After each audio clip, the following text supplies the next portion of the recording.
Hi, Jacques Work is a Christian pastor with one thought to help you do love well.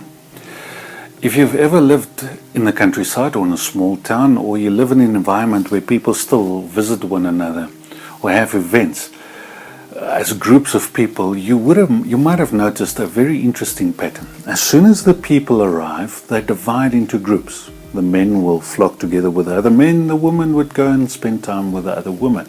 Kids would start playing. Nothing weird about that.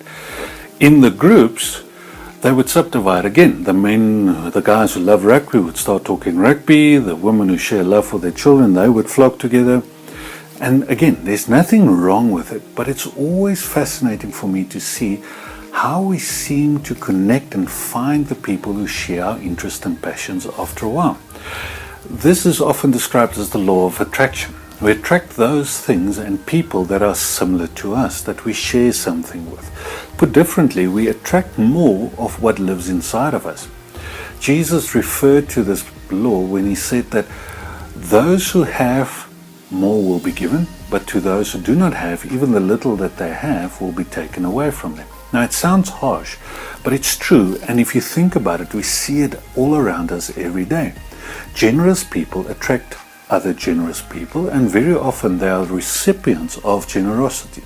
Merciful people attract other merciful people. Successful people attract other successful people. And it becomes slightly uncomfortable when you and I begin to reflect on who and what we are attracting. We actually have a proverb that says that if you show me your friends, I will be able to tell you who you are. You see, it's the law of attraction. We attract more of what we have inside of us. So I want to ask you a very interesting but very hard question today. Are you happy with who and what you attract? If you are not, just know that you can change this.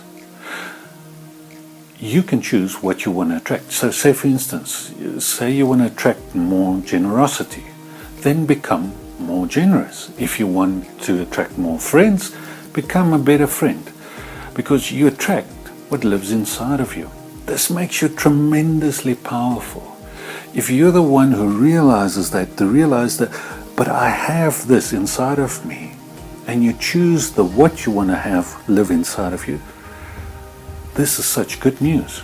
If you see yourself as a victim, if you see yourself as powerless, if you see yourself as one who do not have this inside of you, guess what would happen? Even the little that you have will be taken away. It's not unfair. It is actually so empowering, but it does give you and me the responsibility to choose what lives inside of us. So choose who you want to be, because know this, whatever you choose, you will attract more of that. See you soon.